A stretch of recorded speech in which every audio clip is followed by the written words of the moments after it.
ఇంట్లో ఉన్న బంగారాన్ని విడిపించి ఆ రోజు ఆన్లైన్ రేటుకే మేము కొంటాం. Sharma gold company. నమస్తే, వెల్కమ్ టు సుమన్ టీవీ. నేను గిరిజ. ఇవాళ మనతో పాటు ఉన్న అతిథి వచ్చేసి 2 తెలుగు రాష్ట్రాలకి బాగా సుపరిచితులు.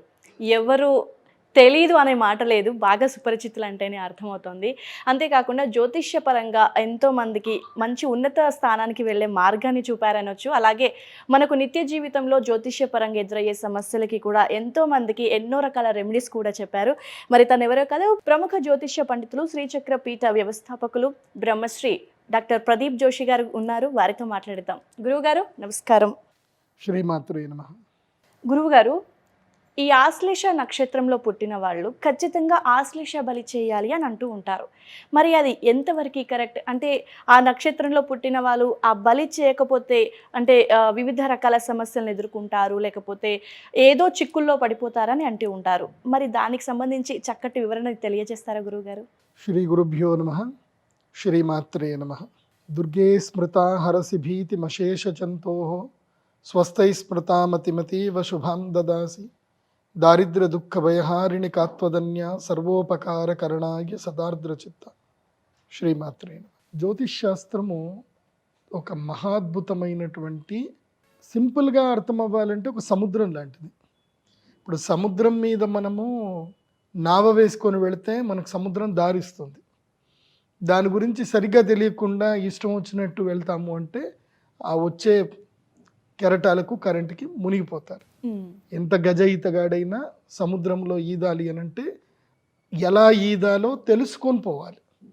అలాగే జ్యోతిష్ శాస్త్రం కూడా అంతే అద్భుతమైంది.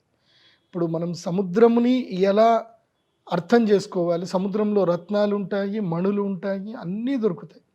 కానీ ఆ ప్రయాణం ఎలా చేయాలి, అవి ఎలా సాధించాలి అనే దానికి ఒక పరిపక్వత అనేది కావాలి. అట్లాగే జ్యోతిష్ శాస్త్రంలో కూడా చాలా అద్భుతమైన విషయాలు ఉంటాయి. అవి సరిగ్గా అర్థం చేసుకోకుండా మిడిమిడి జ్ఞానంతో కనుక జ్యోతిష్ శాస్త్రాన్ని అర్థం చేసుకోవడానికి ప్రయత్నం చేస్తే సముద్రంలో ఎట్లాగైతే మునిగిపోతారో సముద్రాన్ని అర్థం చేసుకోకుండా, అట్లాగే జ్యోతిష్ శాస్త్రాన్ని పూర్తిగా కూలంకషంగా అర్థం చేసుకోకుండా జ్యోతిష్ శాస్త్రములో మనం అడుగు పెడితే కూడా అలాగే మునిగిపోతాం. కాబట్టి జ్యోతిష్ శాస్త్రములో చాలా అద్భుతమైన విషయాలు ఉన్నాయి.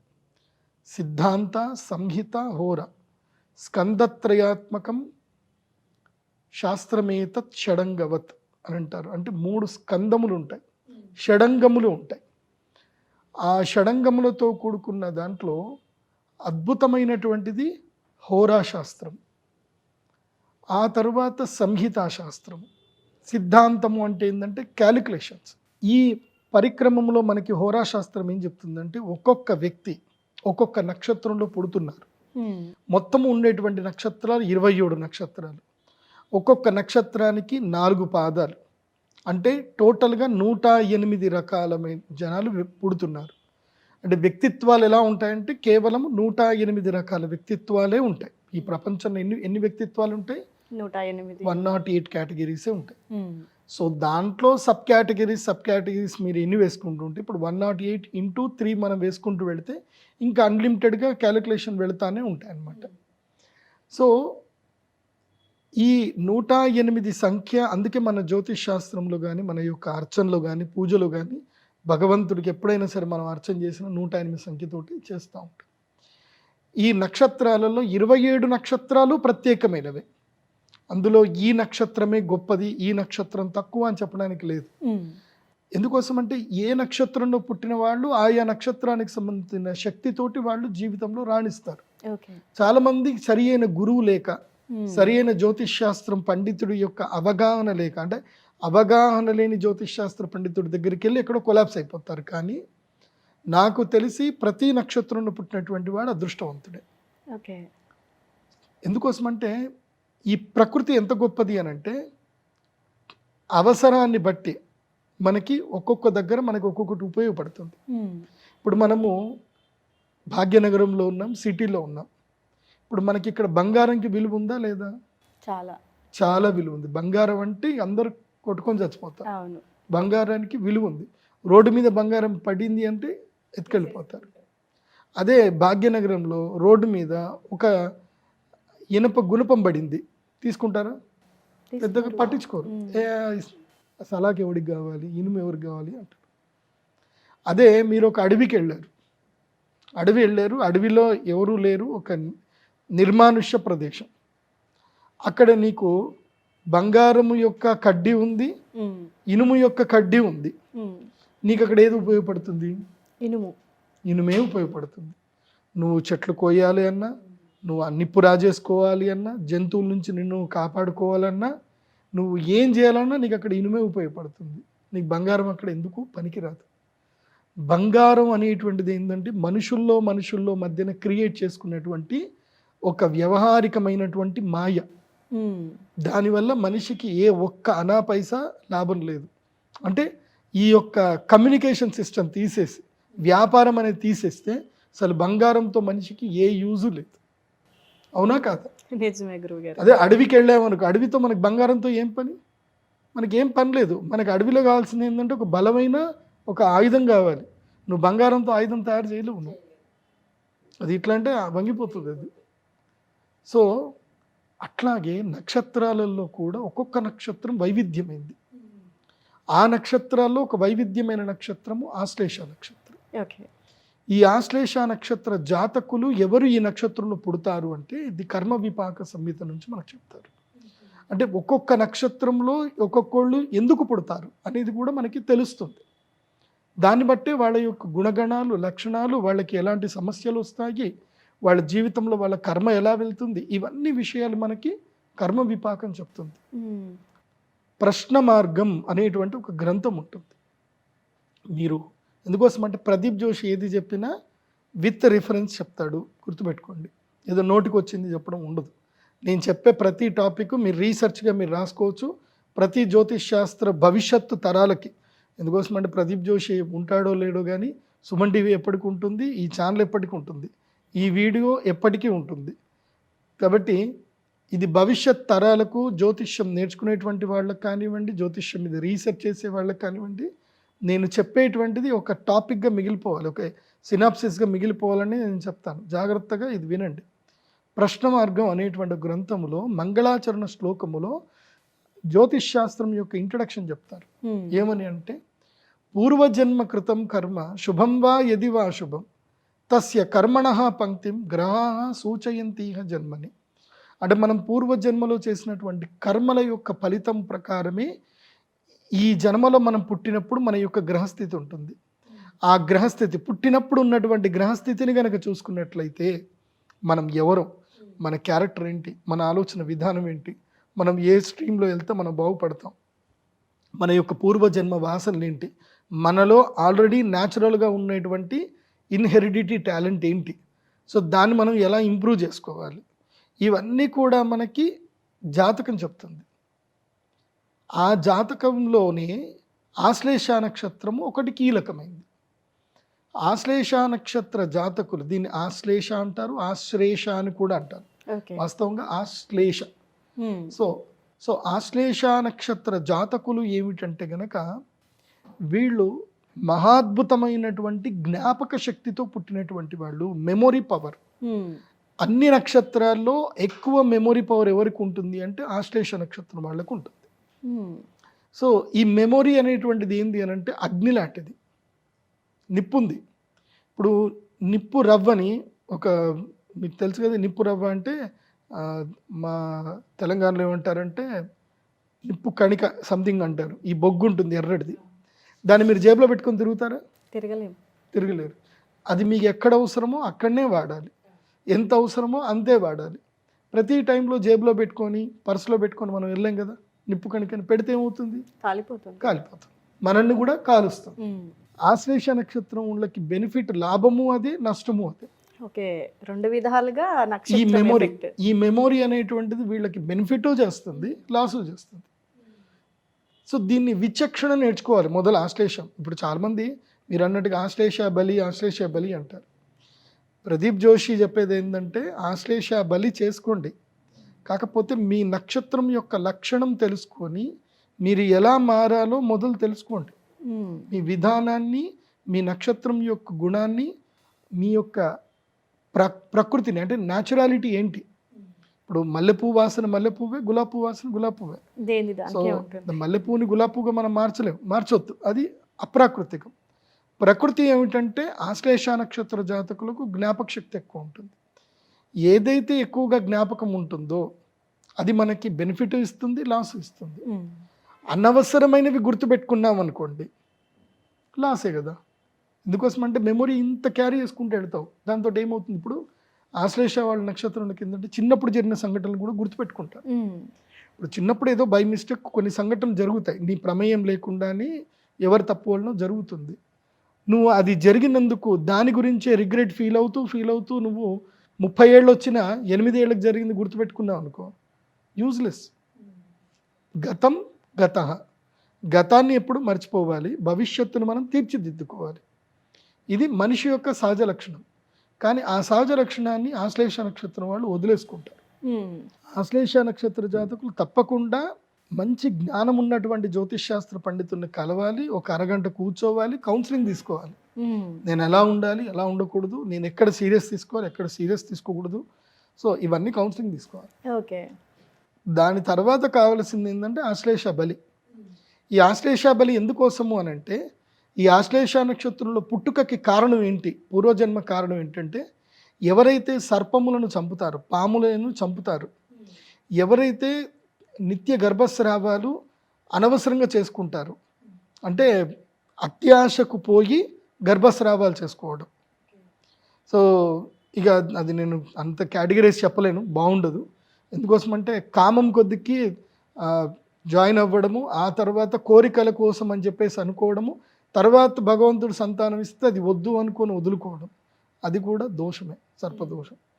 సో ఇలా అతి కామముతో చేసిన తప్పులకు ఏవైతే ఉంటుందో, ముఖ్యంగా గర్భవిచ్ఛిన్నం చేయడం, లేదా వేరే వాళ్ళ మీద ఈర్షతోటో కోపంతోటో వాళ్ళకి గర్భస్రావం అయ్యేటట్టుగా మందులు పెట్టడం, ఓకే, అంటే దుర్మార్గపు పనులు చేయడం. తర్వాత శిశుహత్య, చిన్న పిల్లల్ని చంపడం, స్త్రీ హత్య, స్త్రీలను చంపడం లేదా చంపడానికి గల కారణం అవ్వడము. అదేవిధంగా ముఖ్యంగా సర్పజాతి, అది కాకుండా ఈ అప్పుడే పిల్ల బయటకు వస్తున్నప్పుడు ఆ కోడి గుడ్లని, ముఖ్యంగా అది కోడి గుడ్లని చెప్తారు, కాకపోతే నేను చెప్పేది ఏంటంటే ఏదైనా హింసనే. సో గుడ్లు పగలగొట్టడము, ఇలాంటివి ఏవైనా చేయడము. గుడ్డు పగలగొట్టడం కూడా దోషంగానే అంటారా గురుగారు? కాలం మారుతుంది, కాలం మారుతున్న కొద్దికి కొన్ని మనము చెప్పినా తప్పు అవుతాయి, చేసేటోళ్ళు చేస్తారు, గుడ్డును వెజ్ అనేటోళ్ళు కూడా ఉన్నారు, దానికి నేనేం చెప్పాలి. సో అది అది ఒక కైండ్ ఆఫ్ వెళ్తా ఉంది, కాకపోతే శాస్త్రం ఏం చెప్తుందో అది చెప్తున్నాను నేను, అంతే. సో ఇది అనే కాదు, ఒకటి తల్లికి దుఃఖం కలగకూడదు. ఇప్పుడు నువ్వు గుడ్డు పగలగొట్టావు, అది తల్లికి తెలియదు. ఇప్పుడు అన్ని బాయిలర్ కోడ్లు తయారయ్యాయి, అవి గుడ్లు పెడతా ఉన్నాయి, వాటికి గుడ్డు వచ్చింది కూడా సంగతి కూడా తెలియదు, వాటికి ఆ లవ్ ఎఫెక్షన్ దాని మీద ఉండనే ఉండదు. సో నాకు తెలిసి దానికి పెద్దగా రీజన్ అయితే ఉండదు, బట్ అక్కడ ఆక్రోశం అనేది ఉండాలి. ఇప్పుడు ఒక పక్షి తన ప్రేమగా గుడ్లు పొదిగింది, ఆ పక్షి కంటెదురుగాని గుడ్లు నువ్వు తీస్తున్నావు, ఆ పక్షి ఆక్రోశిస్తుంది ఏం చేయలేక, అది దోషం. ఆక్రోషణ ఉండకూడదు, నువ్వు చేసే పనిలో ఆక్రోషణ ఉండకూడదు. ఇప్పుడు ఒక కుక్క పిల్లని పెట్టింది, ఆ పిల్లని పెట్టగానే ఆ మాధుర్యం, తల్లి యొక్క మాధుర్యాన్ని, పాలని తీసుకోక ముందే తల్లిని బిడ్డను వేరు చేస్తావు, ఆ తల్లి క్రోధిస్తుంది. తల్లి బిడ్డని వేరు చేయడము, అది ఆక్రోషం అనేది ఉండకూడదు. సింపుల్. పాపం అంటే ఏమిటంటే ఇతరులకి మన వల్ల పెయిన్ జరగడమే పాపం.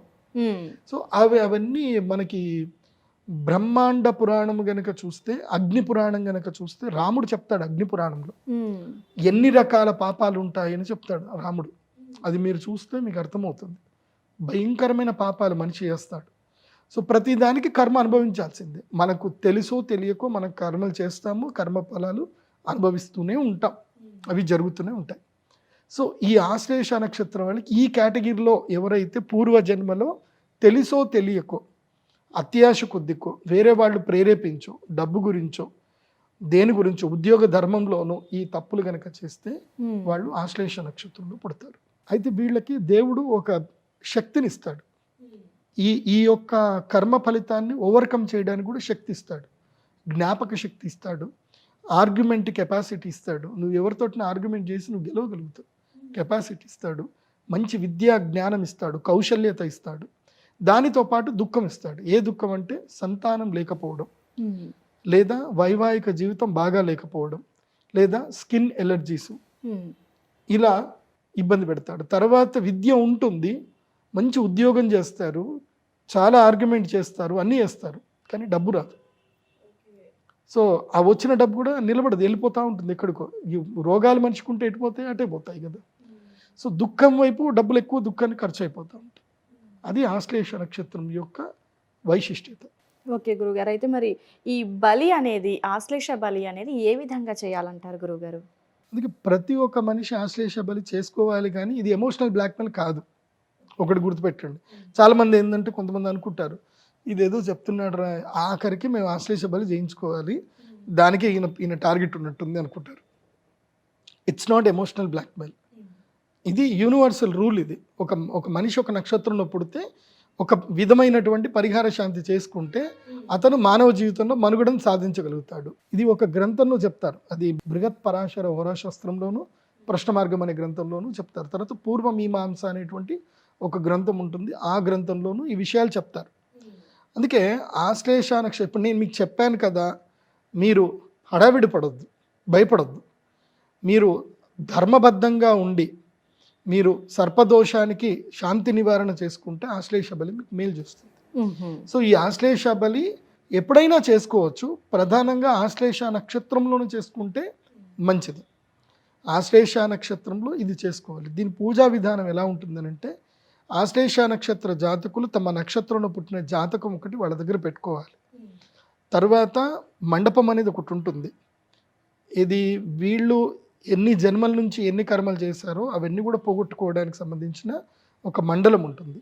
ఆ మండలములో అన్నము పసుపు కలిపినటువంటి పిండాలన్నీ కూడా పెట్టవలసి ఉంటుంది. సర్పమండలం వేసుకోవాలి, పిండాలు పెట్టాలి, ఒక యజ్ఞకుండం ఉంటుంది, ఆ యజ్ఞకుండంలో యాగం చేయాలి. మళ్ళీ ద్వాదశ సర్ప పూజ ఉంటుంది. ఆ ద్వాదశ సర్ప పూజ తర్వాత సర్పమండల పూజ, బలి నివేదన చేయడము, ఆ తర్వాత యజ్ఞము చేయడము. దాని తర్వాత చాలా ఇంపార్టెంట్ ఏంటంటే అరిష్ట నివారణ యంత్రాన్ని స్వీకరించాలి.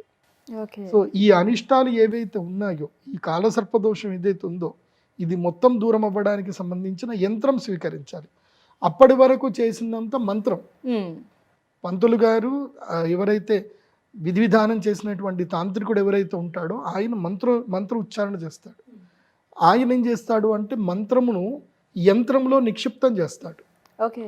ఆ చేసే పూజ అంతా కూడా తంత్ర విధానం, బళ్ళు పెట్టడము, యజ్ఞం హవిస్సు వేయడము, ముద్రలు వేయడము, సర్పముద్ర చేయడము, ఇవన్నీ కూడా ఏంటంటే తంత్రం. సో మంత్రము తంత్రము ఇవి రెండిటి యొక్క శక్తి నిక్షిప్తం చేయడము యంత్రం. ఆ యంత్రమును ప్రసాదంగా స్వీకరించాలి ఆశ్లేష బలి తర్వాత. యంత్ర ప్రసాదం లేకుండా ఆశ్లేష బలి చేస్తే ఆ పూజ యొక్క ప్రభావం కేవలం మీకు ఒక పక్షం మాత్రమే ఉంటుంది. పక్షం అంటే ఏంటి? ఒక 15 రోజులు మాత్రమే ఉంటుంది. ఆ తర్వాత మళ్ళీ దాని యొక్క ప్రభావం వెళ్ళిపోతుంది. మళ్ళీ ఆశ్లేష బలి చేస్తా కూర్చుంటామంటే చేయలేం. ఆ శక్తిని మనము యంత్రంలో నిక్షిప్తం చేసుకొని ఆ యంత్రము మనము మన ఇంట్లో పెట్టుకొని ప్రతి పౌర్ణమి చంద్రుడి వెన్నెల పడుతున్నప్పుడు ఆ యంత్రమును చంద్రుడి వెన్నెల్లో చూపిస్తూ ఒక 15 నిమిషాలు ధ్యానం చేసుకోవాలి. అలా ధ్యానం చేసుకుంటూ ఆ యంత్రమును చక్కగా ఫ్రేమ్ చేసుకొని నిత్య దీపారాధన, ప్రతిరోజు ఆ యంత్రంలో దండం పెట్టుకోవడము, ఇలా చేసుకోవడం వల్ల ఏంటంటే ఆ యంత్రము ఎవరి ఇంట్లో ఉందో వాళ్ళకు ఒక ఐడెంటిటీ అనమాట. ఏమిటి? అథర్వణ వేదంలో సూచించిన విధంగా వీళ్ళు ఆశ్లేష బలికి పరిహారం చేశారు కాబట్టి సర్పదోషములు కానీ ఆశ్లేష నక్షత్రానికి సంబంధించిన దోషములు ఏవి కూడా ఇతనికి రాకూడదు, ఏవి కూడా ఇతను రావద్దు. ఎందుకోసమంటే ఇతని దగ్గర యంత్రం ఉంది. ఆ యంత్రం ఏంటంటే ఒక ఐడెంటిటీ అనమాట. నువ్వు ఆశ్లేష నక్షత్ర బలి పూజ చేసేసావు అని నీకు ఒక ఐడెంటిఫికేషన్. సో అది ఉంది అంటే ఇంక నీకు అది రక్షణ. కాబట్టి మంత్రము, యంత్రము, తంత్ర విధానముతో చేసుకునే ఆశ్లేష బలి పూజ మాత్రమే పరిపూర్ణమైనటువంటి సిద్ధిని కలిగిస్తుంది. కాబట్టి అది కూడా చేసేటువంటి పూజ కూడా అమ్మవారి దేవస్థానంలో కానీ, శివుడి దేవస్థానంలో కానీ, శివ సాన్నిధ్యంలో కానీ ఎక్కడైనా చేసుకోవాలి. అది కాకుండా ఆశ్లేష బలి పూజ తర్వాత ప్రసాదంగా తప్పకుండా గరుడ పచ్చ తీసుకోవాలి. గరుడ పచ్చ స్టోన్ తీసుకోవాలి. ఎందుకోసమంటే ఇక గరుత్మంతుడి యొక్క అనుగ్రహం మీ మీద కలిగిస్తున్నట్టు. గరుత్మంతుడు సర్పములు అన్నదమ్ములే, కానీ వాళ్ళిద్దరికి వైరం ఉంటుంది. ఓకే. కాబట్టి గరుత్మంతుడు రక్షణకి రావాలి, ఇంకా శరీరం మీదకి రక్షణకు రావాలి. వస్తే ఈ యొక్క సర్ప నక్షత్రమైనటువంటి ఆశ్లేష నక్షత్ర దోషాలు ఇతనికి అంటవు ఇంకా. సో గరుత్మంతుడు రక్షణకు రావాలి. సో అందుకే గరుడ పచ్చను ధరించాలి, లేదంటే కనీసం పచ్చల మాల, క్వాడ్స్ మాల అయినా సరే ధరించాలి. అందుకోసం అంటే పచ్చలు కొంచెం కాస్ట్ ఎక్కువ ఉంటాయి, 40-50 వేలకు పైనే ఉంటాయి కాస్ట్. సో అవి ఒకవేళ కొనుక్కోలేకపోయినా కనీసం గ్రీన్ కలర్ క్వాడ్స్ మాల అయినా సరే ధరించాలి. నిత్యము గరుడ ద్వాదశ స్తోత్రములు చదవాలి. ఇది ఆశ్లేష బలి పూజా విధానము, ఆశ్లేష బలి యొక్క నక్షత్ర వైశిష్ట్యము, పరిహారం. అంటే గురుగారు ఒక్కసారి చేయించుకుంటే సరిపోతుందా ఇది? ఒకసారి చేసుకుంటే సరిపోతుంది. ఒక 5 years తర్వాత మళ్ళీ ఆ యంత్ర శుద్ధి చేసుకుని మళ్ళీ ఒకసారి కూడా చేసుకోవచ్చు. మీరు ఆర్థికంగా బలంగా ఉంటే ఎవ్రీ 5 yearsకి ఒకసారి చేసుకుంటే మంచిది. ఓకే. అయితే గురుగారు ఈ ఆశ్లేష బలి అనేది మగవాళ్ళకు ఒక రకంగా, ఆడవాళ్ళకు ఒక రకంగా ఏమైనా ఉంటుందా? అందరికీ ఒకటే రకంగా ఉంటుందా? లేదు, అందరికీ ఒకే రకంగా ఉంటుంది. ఈ ఆశ్లేష బలి మా శ్రీచక్ర పీఠంలో మేము ప్రత్యేకంగా చేయిస్తాం. ఓకే. కాబట్టి ఎక్కడ పడితే అక్కడ మీరు చేయించుకోకండి. మీరు ఎక్కడికి వెళ్ళినా ఇప్పుడు నేను చెప్పిన విధానంగా వాళ్ళు కంప్లీట్గా ఆశ్లేష నక్షత్రం గురించి చెప్పగలగాలి. అండ్ ఆ యంత్రం ఉండాలి. యంత్రం లేకుండా మీరు చేసుకుంటే వేస్ట్. అరటి పండ్ల చేతులు పెడతారు, వేస్ట్. గురుగారు ఈ ఆశ్లేష బలి అనేది ఎప్పుడు చేయాలంటారు గురువుగారు? ఈ ఆశ్లేష నక్షత్రంలో ఉన్నప్పుడే చేసుకోవాలి. నక్షత్రంలో చేస్తే మంచి పరిహారం దొరుకుతుంది. అంటే 100% సొల్యూషన్ ఉంటుంది. ఇది ఆశ్లేష నక్షత్రము ఉదయ వ్యాప్తంలో ఉన్నప్పుడు, అంటే ఉదయం 6 గంటల నుంచి 2 గంటల లోపల ఎప్పుడైనా ఆశ్లేష నక్షత్రం ఉండాలి. ఆ టైంలోనే చేసుకుంటే, ఉదయ వ్యాప్తంలో ఉన్నప్పుడు ఆశ్లేష బలి చేయించుకుంటే మంచిది. అంటే గురుగారు మనకు నక్షత్రాలు కంటిన్యూగా వస్తూ ఉంటాయి కదా, సో అప్పుడు అంటే ప్రత్యేకించి ఈ రోజు అనేది ఏమైనా ఉంటుందా? ఆశ్లేష నక్షత్రం అంటే మనకు కొన్ని పర్వదినాలు అంటూ ఉంటారు కదా, సో అలాంటప్పుడు ఏమైనా చేయొచ్చు అంటారా మరి? షష్ఠి తిథి ఆశ్లేష నక్షత్రం కలిసి వస్తే బాగుంటుంది. షష్ఠి ఆశ్లేష రెండు కలిసి రావాలి, అది కలిసి వస్తే బాగుంటుంది. మీరు క్యాలెండర్లో చూసుకోవాలి. ఆశ్లేష నక్షత్రము షష్ఠి కాంబినేషన్లో ఎప్పుడన్నా వస్తే అది చాలా మంచిది. ఎందుకోసం అంటే షష్ఠి తిథి సుబ్రహ్మణ్య స్వామికి చాలా ఇష్టమైన తిథి. అదే రోజు ఆశ్లేష నక్షత్రం వస్తే సుబ్రహ్మణ్య షష్ఠి రోజు ఆశ్లేష బలి పూజలు చేసుకుంటే మంచిది. గురుగారు మరి ఈ ఆశ్లేష బలి అనేది ఎక్కడ చేస్తారు గురుగారు? ఇది మా అమ్మవారి యొక్క పీఠములో, శ్రీచక్ర పీఠములో ప్రత్యేకంగా అర్చకులు ఉంటారు, దీనికి సంబంధించిన తాంత్రికులు ఉంటారు, పూజా విధానం ఉంటుంది. అక్కడనే మా అమ్మవారి దేవస్థానంలోనే చేస్తాం. ఈ పూజ ఎవరైతే చేయాలనుకుంటున్నారో వాళ్ళు ఏమీ తీసుకురావాల్సిన అవసరం లేదు. 2 జతల బట్టలు తెచ్చుకుంటే చాలు. కార్యక్రమం మొత్తం మేమే అన్ని అరేంజ్ చేస్తాము. కూర్చొని మీరు పువ్వులు పండ్లు అవి తెచ్చుకుంటే చాలు. చక్కగా పూజ అది అంతా చేసుకున్న తర్వాత ఔభృత స్నానం ఉంటుంది. బలి అయిన తర్వాత ఔభృత స్నానం ఉంటుంది. అది అయిపోయిన తర్వాత యంత్ర ప్రసాదము ఉంటుంది, అది తీసుకొని వెళితే సరిపోతుంది. అంటే ఎంత సమయం పడుతుంది గురుగారు ఈ ఆశ్లేష బలి పూజ? దాదాపు 3 గంటల సమయం పడుతుంది, 3-4 గంటల సమయం పడుతుంది. బికాస్ అంటే చాలా పెద్ద పూజ ఇది. 3-4 గంటలు టైం అవుతుంది. ఈ ఆశ్లేష నక్షత్ర బలి అవ్వగానే రత్నము, యంత్రము ఇవి 2 మేము ప్రసాదంగా ఇస్తాం. సో చూసారు కదండి, ఆశ్లేష నక్షత్రంలో పుట్టిన వాళ్ళు ఏదో తెలిసి తెలియని వారితో వెళ్ళి చేయించేసుకుంటే గురుగారు అన్నట్టుగా ఏదో అరటిపండు చేతిలో పెట్టి పంపించినట్లుగా ఉంటుంది. ఎందుకంటే దోషం అనేది తొలగిపోదు. సో దీనికి సంబంధించి ఎవరైనా ఈ ఆశ్లేష బలి చేయించాలనుకున్నా, లేదు ఇంకా ఇతర వేరే విషయాలు ఏమైనా తెలుసుకోవాలి, ఫర్ మోర్ డీటెయిల్స్ అనుకున్న వాళ్ళు pradeepjoshi.com వెబ్సైట్ని విజిట్ చేసి కన్సల్ట్ అవ్వచ్చు.